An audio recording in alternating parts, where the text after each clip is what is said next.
Hey, what's going on guys? Kallex Gaming here, and today I'm going to be discussing about an iceberg I saw on a Splatoon subreddit. And if you don't know what an iceberg is, it is basically a picture of different images with text of many theories and things that actually do appear in games. And in the top of the iceberg is the most commonly known theories. Note to viewer, not all topics I say will be official, and mostly my opinion of what it could be. So, let's get right into the video.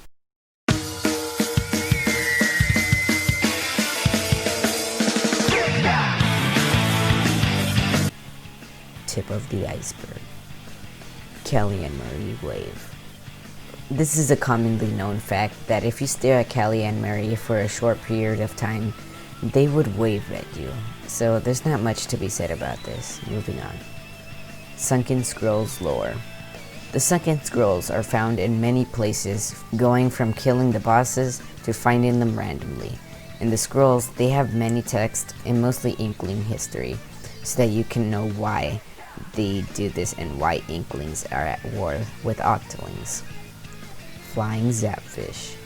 The Zapfish is the power source that lights up Inkopolis, but you can only acquire it in story mode. But getting it or not has no real effect other than getting armor. The main point is, on some occasions, the Zapfish could be flying in the sky or next to the Grizzle place.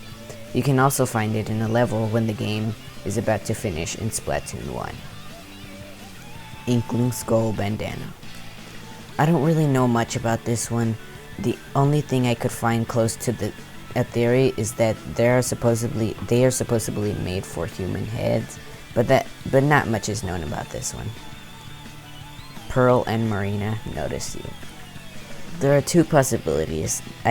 One being that they wave at you like Callie and Marie, and two is that I found another theory that explains that Marina was kidnapped or squidnapped, but she's an octoling, so it's kind of hard to say. But nonetheless, it's still quite a weird theory. Below the surface. mr.grizz is an actual bear.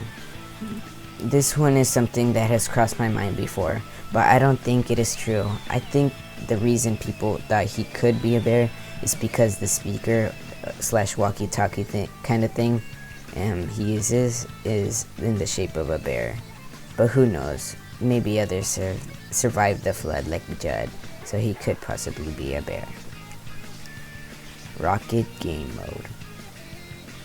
I looked this one up, and what I found was that it was a mode that was supposed to be added, but I'm guessing it got cancelled close to development due to it being similar to the Rainmaker. If you want to know how it looks, I recommend watching this video that describes how it would have worked. 8-ball Game Mode.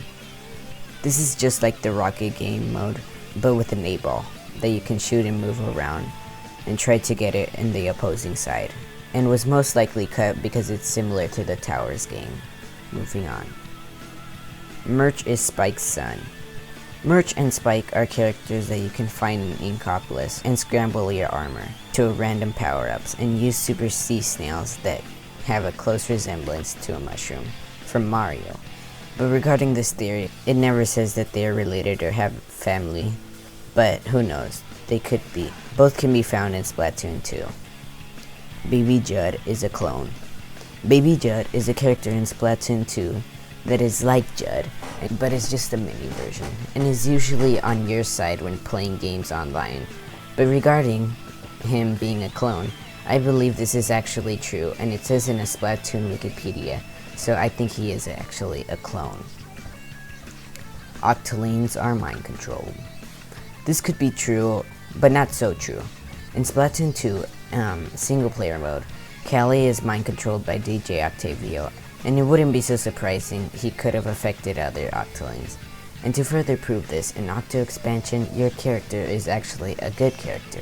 But the reason I say it could not be so true is the fact that some octolings could have joined his team themselves and invited others to join the clan, which is the reason why it had possibly grown.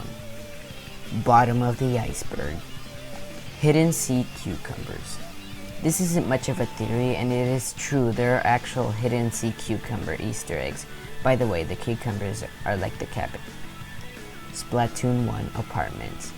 The only thing I could find about this is the Flounder Heights and Maya Resort levels, so not much is given. Murray's pet. Marie is Kelly's sister in Splatoon 2. There's a cage that has a bird in it, and thus I think people might have thought had been her pet, but there is not much to go off of this. So moving on.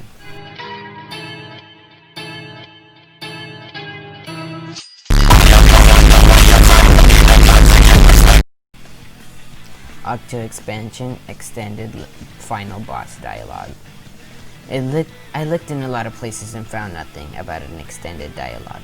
Maybe the boss did have more dialogue, but could have been cut due to not wanting to bore the players with lots of reading. Moving on. Splatoon 1 Playable Octoling. This is sort of true, but let me explain. You cannot become an octoling without the use of some kind of hack or client, which I made a video of and you should check it out. But self-promo aside, octolings were actually supposed to be in Splatoon 1, but it doesn't really matter anymore because you can already get them in Octo Expansion. DJ Octavio never comes out of Octo form. I don't really know much about this one, but what I think it means is that DJ Octavio could actually have another kind of form, like normal octolings and inklings, but who knows, maybe we'll get an answer in Splatoon 3, if it ever comes out. Octoling Crankin. Becoming a Crankin in Splatoon 2 is not possible without having mods or hacks, but in Splatoon 1 it is possible to become a Crankin, but it just curves the tentacles, and I gotta say, I wasted 20 minutes of my life looking all over for a Crankin octoling just to realize it was removed in Splatoon 2. The Dark Water. Octoling Screams. Before I start this theory, I would like to say that I wanted to make this theory of the supposed screams in Splatoon for a very long time. So this is a theory of a boss fight in Splatoon 1 and 2, but I'll give you a simple answer, what I believe it is, and I know I'm not the only person to think of this, but what I think it is actually a train, and if you listen, you can hear it closely, but that's just my opinion. But to further prove it, I mean, Octo Expansion, you're basically in like a subway / train kind of thing. Agent 7, 9, and 0. This theory is a question that has probably been in the minds of lots of people about where is Agent 7, at least, because if you haven't noticed, Agent 7 is missing, and Agent 8 being the last person in the Splatoon series to be mentioned is kind of confusing. But regarding 9 and 0, I don't think much of them because Splatoon could just end at 8 agents, but who knows. Torontro Inkling statue is haunted. This is kind of true in Splatoon 1 in the level Museum de Alfonso. The statues actually do laugh and make giggles, but you cannot hear these sounds unless it is in night mode, and you might know that that's kind of a problem. So the only way to basically experience night mode is with hacks. But if you want to get more into this topic, I recommend watching this video up here in the card, because this guy goes really deep into the analysis and it's a pretty cool video. I highly recommend it. Mario and Yoshi models. So if you don't know, Mario and his game were supposed to be the last resort in case of not being able to create a brand new character.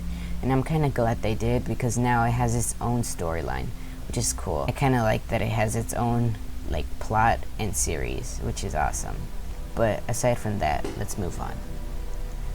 Where do this deep sea metro passengers go? I don't really have much of a theory to go from this, because mainly they are always going to be on the train / subway, and that would never change unless you use some kind of hacks to change it.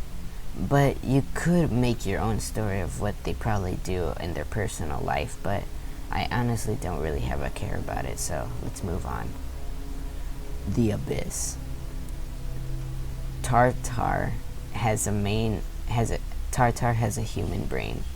Tartar, aka the telephone, is the last boss of the Octo expansion, and in and its intention was to prevent the next intelligent species from repeating the same mistakes, aka octolings and inklings, and trying to prevent them from doing the same mistake that humanity has done, which led to their extinction.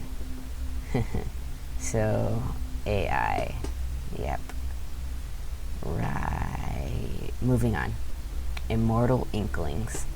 The only thing I could find from this is the fact that Inklings can respawn when they die, and who knows, who's to say they can't relive their life again, but that's just my opinion. Splatoon is real.